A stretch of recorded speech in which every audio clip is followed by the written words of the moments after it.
படம் நீங்க என்ன கணக்கு போட்டு உள்ள வருவீங்களோ, அத விட 10 மடங்கு உங்கள என்டர்டெயின் பண்ணும்.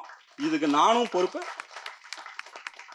தேஜ் அவரும் பொறுப்பு. நாங்க 2 பேர் நின்னு சால்வ் பண்ண இஷ்யூ அவ்ளோ. ஒரு ஹீரோவே தயாரிப்பாளரா இருக்கும்போது இருக்கிற பெனிஃபிட்ஸ் எனக்கு முதல்ல தெரியல.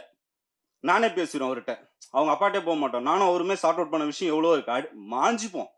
எனக்கும் அவருக்கும் இதுவரைக்கும் ஒரு கணக்கு இல்ல. அத்தனை தடவ சண்டை நடந்திருக்கு. அவர் அதிகம் பேச மாட்டாரு. ரொம்ப சென்சிட்டிவான ஆளு. நான் அவுட் ஸ்போக்கன். அடிச்சு நவுத்திட்டு போயிட்டே இருந்துருவேன். ஆனா, அது எங்கன்னா வந்து நிக்கும். அவர் கேட்கிற கொஸ்டினும் கரெக்ட்டா இருக்கும். ரொம்ப பெர்ஃபெக்ட்டான கொஸ்டின்ஸ் கேட்பாரு. ஆக்டிங் இப்ப வந்து இது ஒரு நாள்ல இந்த ஷூட்ட முடிச்சாகணும்னு இருக்கும். இந்த ஃபைட்ட முடிச்சாகணும்னு இருக்கும். காலு பிரேக் ஆயிரும். லெஜ்மெண்ட் வந்து பிரேக் ஆயிரும். எனக்கும் தெரியும். நானும் ஸ்டண்ட் பார்ட்டி தான். எனக்கு ஸ்பைனல் அடி விழுந்திருக்கு. ஸோ அவருக்கு என்ன இஷ்யூ இருக்குன்னு தெரியும். ஆனா, ஒரு புரொடியூசரே ஹீரோவா இருக்கிறதுல வர பெனிஃபிட் அவரு எந்திச்சு வந்தாரு. வேற வழியே இல்ல ஏஞ்சுவா. மாஸ்டர் கூட சொல்லிட்டாரு, சார் வேற எதனா யோசிச்சுக்கலாமா? நான் வந்து என் சேர் விட்டு எழுந்திரிக்கவே இல்ல. அவர் வரட்டும். அவர் வருவார் அவ்வளவுதான். அவர் மாஸ்டர் வந்து தாங்கல மாஸ்டருக்கு. ஐயோ தப்பு பண்ணிட்டேன். ஐயோ தப்பு பண்ணிட்டேன். ஏன்னா எனக்கும் மாஸ்டருக்கும் முட்டிக்கும். இதெல்லாம் வந்து சாதாரணமா பண்ண முடியாது. இதெல்லாம் நாங்க சேர்த்து வெறும் 37 நாள்ல பண்ணோம். இவ்வளவு பெரிய படத்தை. இது ஜென்ரலா படம் பண்றதுக்கு 70 டேஸ் ஆகும். இப்ப இப்ப வந்து ஆர்டிஸ்ட், டெக்னீஷியன் எல்லாருமே ஒரு ரேஜ் இருக்கிற ஆளுங்களா நான் பிடிச்சேன். தேடி கண்டுபிடிச்சேன். அந்த மாதிரி ஒரு ஆர்டிஸ்ட் ஃபர்ஸ்ட் நான் அவருக்கு சொல்லிடுறேன். அவரை பிடிச்சதுனால, அவர் ஏற்கனவே ஒரு தோல்வியை பார்த்திருந்ததுனால, அவர் அந்த அவமானங்களை சந்திச்சிருந்ததுனால, என்ன பண்ணா ரூட்டீன் பண்ணி மேல வர முடியும்? அவருக்கும் தெரியும். எல்லாத்தையுமே ஃபேஸ் பண்ணாரு. ஓகேங்களா? அப்படி எனக்கு அதுல ஒரு பெரிய பிளஸ் இருந்தது. இது ஒண்ணு முடிஞ்சது. ஸோ அவரு வந்து ஒரு முக்கியமான இடத்துக்கு வருவாருன்னு நான் நம்புறேன். சினிமால ரொம்ப முக்கியமான இடத்துக்கு. இந்த உள்ளுக்குள்ளேயே வச்சுக்கிற சில ஆட்கள் இருப்பாங்க. அந்த மாதிரியான ஒரு ஆள் தான். அதனால பொதுவா அவங்கலாம் அவ்வளோ சீக்கிரத்துல எக்ஸ்போஸ் ஆக மாட்டாங்க. ஆனா ஆயிட்டாங்கன்னா அது நிறுத்தவே முடியாது. ஸோ அவரு அந்த மாதிரியான கண்டிஷன். ஃபைட்லாம் கிளைமேக்ஸ் ஃபைட்ல மாஸ்டர் ஏற்கனவே சொல்லிட்டாரு. ரொம்ப கஷ்டம் அது. அது பண்றது. 4 டேஸ் அதுவும் இல்லாம அது ஒரு black car, black shirt, black pant, தலை ஃபுல்லா முடி ஒரு 3 வருஷமா வளர்த்து வச்சிருக்கிறாரு. இதுக்கு நடுவுல ஃபைட் பண்ணோம். 360 டிகிரி 90 டிகிரி வந்து காலை ஸ்ப்ளிட் பண்ண சொல்றோம் காருக்கு மேல. பத்தின்னு எரியுது. நான் போய் பக்கெட்ல தண்ணி ஊத்திட்டு வரானுங்க. அப்படியே இழுத்துக்கும். ஆனா அந்த சன்லைட்ல பண்ணாதான் அந்த ஸ்டைல் ஒர்க் அவுட் ஆகும். கேமராமேனுக்கு சப்போர்ட்டிவா இருக்கும். அவரெல்லாம் பாவம் அழுதுட்டு இருந்தார் உள்ள. இழுத்துட்டு வந்து பண்ண வச்சிருக்கிறோம். நான் சொல்றது இப்ப உங்களுக்கு புரியாது. நீங்க படம் பார்க்கும்போது யூ வில் ஏன் இவன் இவ்வளவு பேசினான் அப்படின்றது புரியும். ஸோ என்னோட இந்த பட்ஜெட் பிளான் சின்னதா ஒண்ணு பண்ணணும். ஆனா அதிலே பெருசா காமிக்கணும். அது நம்பர் ஆஃப் டேஸ குறைக்கணும்னா, முதல்ல எல்லாரும் புரொடியூசருக்கு அடுத்து டெக்னீஷியனுக்கு போயிடுவாங்க. கால்குலேஷன் போடும்போது. நான் அப்படி இல்ல. புரொடியூசருக்கு அப்புறம் முதல்ல மேனேஜர்ஸ். அவங்க தான் இந்த இண்டஸ்ட்ரியை இயக்குறாங்க. என்ன பொறுத்தளவுல. அந்த அந்த புரொடியூசருக்கு அப்படி ஒரு கதை அங்க இருக்கு. கொண்டு வரது மேனேஜர் தான். இப்படி ஒரு திறமையான மியூசிக் டைரக்டர் இருக்காங்க. கொண்டு வரது அவங்க தான். ஒரு நல்ல மியூசிக் டைரக்டர் அந்த புரொடியூசர் ரீச் பண்ணாம போறதுக்கும் மேனேஜர்ஸ் தான் காரணம். குறை சொல்லல. ஆனா அதான் உண்மை. ஓகேங்களா? மேனேஜர்ஸ் வந்து super good Ravi sir first. நான் மொத்தம் 5 மேனேஜர் பத்தி சொல்றேன். எங்களுதுல ஒர்க் பண்ணவங்க. First Ravi sir best of the best தான் எனக்கு கொடுத்தாரு. தேடி தேடி கொடுத்தாரு. நான் அவரை திட்டி இருக்கேன். சாரி, இதை நான் சொல்றதுக்கு வந்து கொஞ்சம் சாரி சார். நான் அது வந்து ஸ்பாட்ல நடந்துடுற ஒரு விஷயம் தான். அவர்லாம் என்னோட ஒரு 10 இயர்ஸ் ஆச்சு எக்ஸ்பீரியன்ஸ் மோர் தென் இருப்பாரு. அவரு விடாம இந்த படம் கண்டிப்பா ஜெயிக்கும் ஜெயிக்கும் ஜெயிக்கும் ஜெயிக்கும். ஒரு மேனேஜர் அது ரொம்ப முக்கியங்க. கோயில்ல சாமிக்கு அந்த பவர் இருக்குதான்னு தெரியாது. ஆனா அந்த பூசாரி சொல்றதுல தான் சாமி வருதுன்னு நம்புறோம். அந்த மாதிரி தான் மேனேஜர்ஸ். அடுத்தது துரைபாண்டியன் அண்ணன். ப்ரொடியூசர் சார் வந்ததே இல்ல. ஒரு நாள் கூட ஸ்பாட்டுக்கு வந்ததே இல்ல.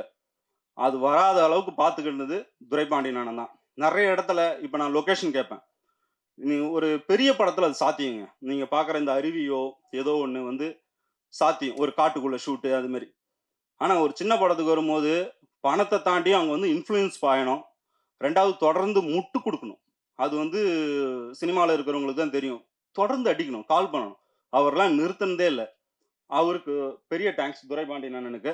நம்ம நல்லா இருக்கணும்னு நெனைக்கிறவங்க வந்து, நம்மள கொஞ்சம் வார்ன் பண்ண தான் வார்ன் பண்ண தான் செய்வாங்க. அவரு வந்து வெற்றி சாரோட தோள்ல இருக்கிற ஒரு பூ மாரி.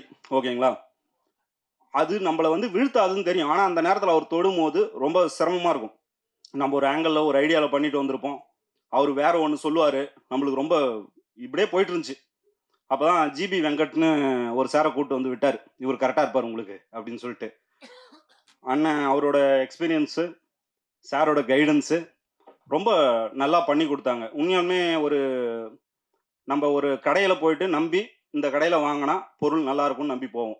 அந்த மாரி வெற்றி சார நம்பி தான் நான் ராமர் சார கமிட் பண்ணேன். ஏன்னா, ரவி சார் சொல்லும்போது எனக்கு ராமர் சார் யாருன்னும் தெரியாது. நான் பேசிக்கா ஒரு எடிட்டரு. அதனால அந்த இடத்த நான் நம்பி ஓகே பண்ணேன். அதுக்கான ரிசல்ட் எனக்கு இப்ப கிடைச்சிருக்கு. இந்த மாரி ஒரு பெரிய புரொடக்ஷன் பண்ணும்போது, எடிட்டிங் வந்து எல்லாரும் பெருசா கண்டுக்கிறதில்ல. அது ஏன்னே தெரியல. ஆனா ஆக்சுவலா அவங்க படுற சிரமம்ன்றது ரொம்ப சாதாரணமானது இல்ல.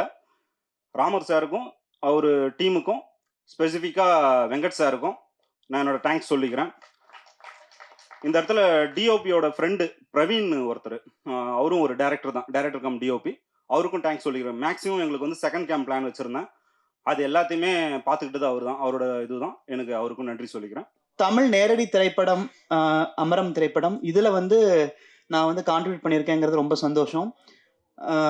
அதற்கு முன்னாடி எனக்கு வந்து மிக்கி ஜே மேயர் சாரோட ஷியாம் சிங்காராய் திரைப்படம், நானி, சாய் பல்லவி நடித்த திரைப்படத்துல எல்லா பாடல்களையும் நான் எழுதியிருந்தேன். அந்த ஒரு ஒரு வாய்ப்பு வந்து அடுத்த கட்டமா அமரம் திரைப்படத்துல எனக்கு இந்த ஒரு பெரிய வாய்ப்பு கொடுத்திருக்கு அப்படிங்கிறதுக்கு நன்றி. தயாரிப்பாளர், இயக்குனர், முக்கியமா அனைத்து சக கலைஞர்களுக்கும் என்னுடைய மனமார்ந்த நன்றியை தெரிவித்துக் கொள்கிறேன். இசை பொறுத்த வரைக்கும் மிக்கி ஜெயமேர் சார் வந்து எப்படின்னா தெலுங்குல அவருடைய படங்கள் எல்லாம் வரிசைப்படுத்தினாங்க. ஷியாம் சிங்கராயில கூட ஒரு மெலடியா இருக்கட்டும், துள்ளல் இசையா இருக்கட்டும், ஃபோக்கா இருக்கட்டும், அனைத்துமே ரொம்ப ஒரு கலவையான எல்லா பாடல்களுக்குமே ரொம்ப தனித்துவமான ஒரு இசையமைப்பாளர். அவரோட நேரடி தமிழ் அப்படிங்கும்போது ஒட்டாரத்தி பாடல் பார்த்தீங்க. ஒட்டாரத்தி பாடல் ஒரு melody, at the same time அந்த பாடல் இசையும் வரிகளும் மெலடிக்குள்ள, அதாவது ஒரு பாறையில தண்ணி வழியுது இல்லையா? பாறை எவ்வளவு கடினமானதா இருக்கு. ஆனா அதுல ஒரு மென்மையான தண்ணீர் வழியுது இல்லையா? அந்த மாதிரியான ஒரு பேட்டர்ன் தான். ஏன்னா ஹீரோ, ஹீரோயின், அந்த ஒரு சிச்சுவேஷன் அண்ட் அந்த ஒரு லொக்கேஷன் எல்லாமே அதே மாதிரி தான் இருக்கும். பாறை இருக்கும், ஆனா அதுல மென்மையான தண்ணீர் வழியணும். அந்த மாதிரியான அதுல வரிகளே வந்து இயக்குனருக்கு ரொம்ப ரொம்ப நன்றி சொல்லணும். என்னை பொறுத்தளவுக்கு எப்போதுமே வந்து இந்த இதழியல் மற்றும் ஊடகங்கள் மீது எப்போதுமே ஒரு காதல் இருக்கிறது. ஏனென்றால் நானுமே வந்து எம்ஏ ஜேர்னலிசம் மாஸ் கம்யூனிகேஷன் நிறைய பத்திரிகைகளில் நான் எழுதியிருக்கிறேன். பார்த்துருக்கலாம் யாராவது. தினமணி, இந்து தமிழில் கூட கடந்த மாதம் வந்து வாக்காளரியல் ஒரு வரம்னு ஒரு கட்டுரை வெளியாச்சு. தினமணியில் லாஸ்ட் மந்த்து வாக்காளரியல் படிப்பு தேவை. நீங்கள் கூகுளில் போய் கூட வந்து ஓட்டராலஜி ராமராஜ்னு போட்டால் நிறைய வரும். ஃபாதர் ஆஃப் ஓட்டராலஜின்னு வரும். ஸோ இந்த திரைப்படங்கள் வந்து 3 அம்சங்களாக நான் பார்க்கிறேன். ஒன்று வந்து திரைப்படங்கள் வந்து நிகழ்வை படம் பிடித்து காட்டுகின்றன. 2வது திரைப்படங்கள் சமூகத்தை மாற்றியமைக்கக்கூடிய சக்திகளாக இருக்கின்றன. 3வது வருங்காலத்தில் திரைப்படங்களில் சொல்லப்பட்டவை சரித்திரங்களாக மாறுகின்றன. இப்படிப்பட்ட அம்சங்களை கொண்ட புரட்சிகரமான ஒரு 3 விளைவுகளை ஏற்படுத்தக்கூடிய திரைப்படங்கள் உண்மையிலேயே மக்களுக்கு அவசியமானவை.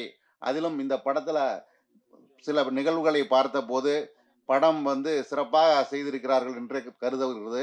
அதுவும் குறிப்பாக பாதிக்கப்பட்ட மக்கள் எப்படி இருக்கிறார்கள் மலை கிராமங்களில், அதே போல் மலை கிராமங்கள் அல்லாமல் இந்த பாதிக்கப்படக்கூடிய மக்களுக்கு எப்படி நிவாரணம் பெற்றுத்தர வேண்டும் என்பதையெல்லாம் இந்த திரைப்படம் சொல்வது போல தோன்றுகிறது.